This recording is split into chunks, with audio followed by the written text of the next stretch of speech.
Bueno, en principio vamos a trabajar sobre la situación en la que se encontraba España hacia fines del siglo XVIII, que es una de las causantes de la descomposición posterior de los dominios coloniales que tenían en América.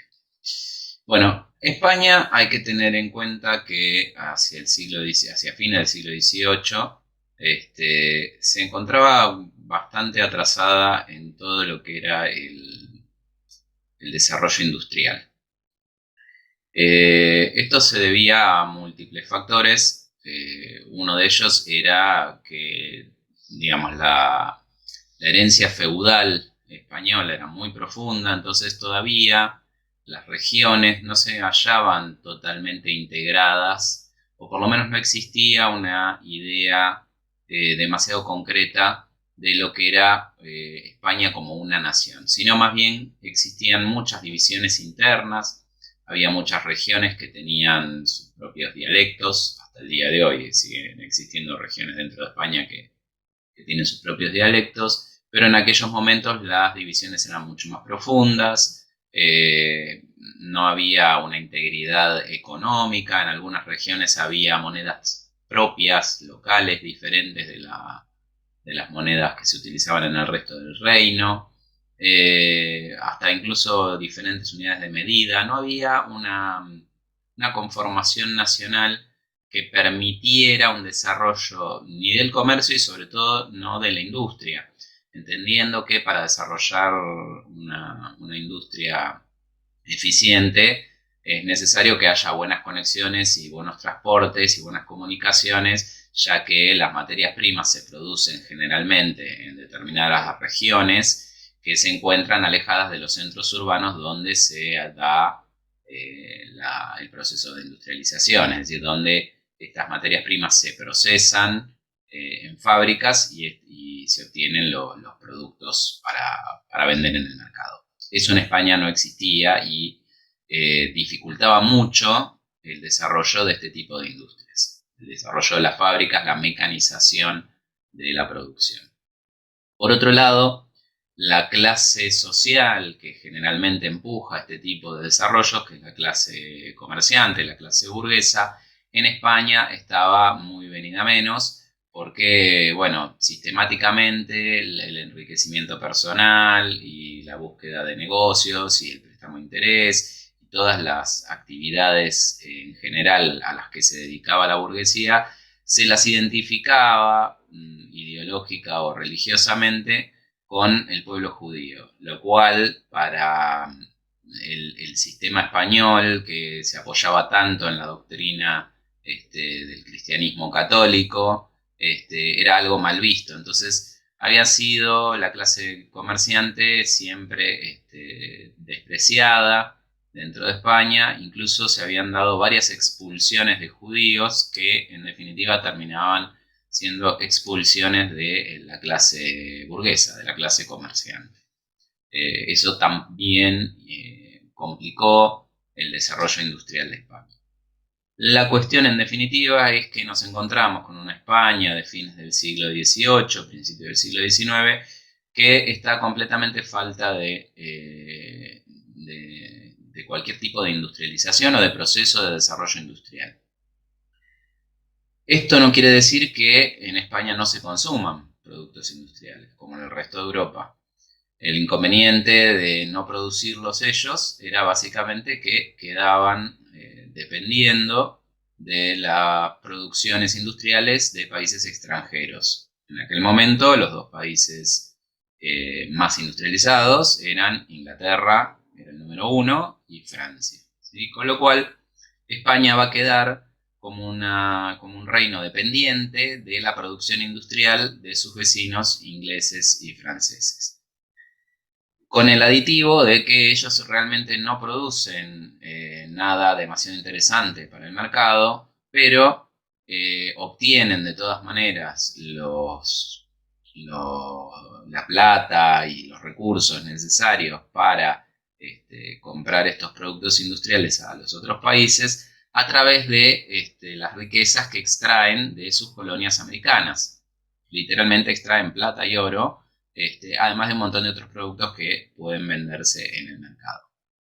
Claro, evidentemente, para poder mantenerse a flote, para poder seguir sosteniendo una economía que se basa en la compra de productos industriales extranjeros, era necesario que España controlara o captara o explotara el 100% de las riquezas de América para sí misma. Es decir, era imposible permitir a las colonias, como sí por ahí permitían otras potencias en ese momento, que comerciaran con otros reinos que no fueran el de España.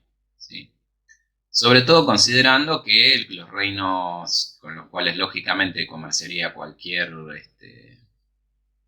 centro de producción y de intercambio de aquel momento iban a ser Inglaterra y Francia. Entonces, básicamente, si las colonias españolas en América tenían libertad de comerciar, iban a prescindir de la intervención de España en la línea comercial. Iban a comerciar directamente con Inglaterra o directamente con Francia porque era de mayor conveniencia para ellos. Disminuía los costos. Lo cual obviamente España no se podía permitir porque toda su economía se basaba justamente en ser el intermediario entre la plata americana y los productos industriales ingleses. Bien. En ese sentido, las políticas que los reyes españoles sucesivamente van a aplicar con respecto del sistema comercial de las colonias americanas va a ser la política de monopolio.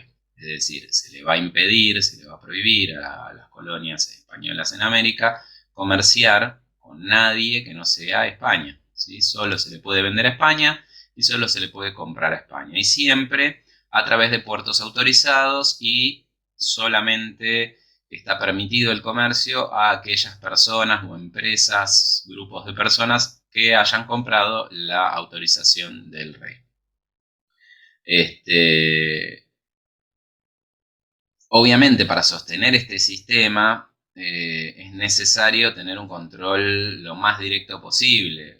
Este sistema claramente no solo no beneficia, sino que perjudica ampliamente a los habitantes de las colonias americanas. Entonces, la corona española se ve en una posición en la cual no puede confiar el manejo del gobierno de la colonia a los criollos. Los criollos son los propios habitantes de la colonia, son los descendientes de españoles o descendientes de europeos, pero nacidos en América, los cuales no tenían un reconocimiento de ciudadanos por parte de España. ¿Sí? O sea, no se consideraba que los colonos americanos fuesen ciudadanos españoles. Por eso el mote de criollo. Teníamos los españoles nacidos en la península ibérica, es decir, en España. A ellos se los conocía como peninsulares, o los criollos los llamaban los mandones, así despectivamente. Y luego estaban los criollos, que eran los blancos, básicamente nacidos en América. Yo decía que como para la colonia americana era muy negativo este sistema de monopolio, los españoles entonces no podían confiar el gobierno en manos de criollos. Entonces lo que hacían era nombrar españoles nacidos en España, de la península ibérica, ¿sí? Como gobernantes, como virreyes o como miembros de los cabildos, y los enviaban a América a gobernar en nombre y defendiendo, por supuesto, los intereses de la corona española. Esto hacía que los cargos de gobierno estuviesen absolutamente negados a cualquiera que hubiese nacido en América, a los criollos, que eran obviamente el grueso de los que habitaban esos territorios. Bien. Agregado a eso, el sistema de monopolio era sumamente negativo e ineficiente para las colonias americanas. ¿Por qué? Porque España era incapaz de proveer la cantidad de insumos, la cantidad de productos y de mercancías que se requerían en las colonias. Entonces había una escasez. Esa escasez va a ser llenada a través del comercio ilegal, ¿sí? Como el comercio legal con otros países no está permitido y el comercio legal con España no cubre las necesidades, lo que van a hacer los criollos, principalmente los que ya se dedicaban al comercio y tenían el permiso legal del rey para comerciar con España, se van a dedicar al contrabando, es decir, al comercio ilegal con otros países, principalmente Inglaterra y Francia, y van a trabar relaciones bastante cercanas con los comerciantes y con el propio gobierno inglés.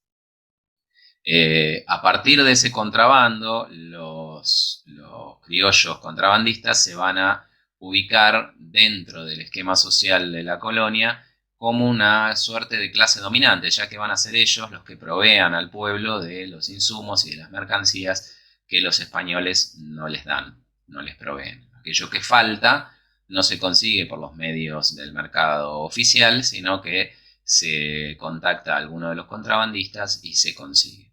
A un precio mucho más alto, pero en definitiva se consigue. Eso va a generar dos cosas. Por un lado, que el grupo de contrabandistas amasen grandes fortunas, y por el otro, que en la visión popular se instalen como personas de prestigio y personas de las cuales se puede depender. Esto va a ir creando entonces una clase dominante de criollos dentro de la colonia, que van a ser tratados con sumo desprecio por parte de las autoridades españolas, que se consideran de alguna manera o se manejan como una clase social superior.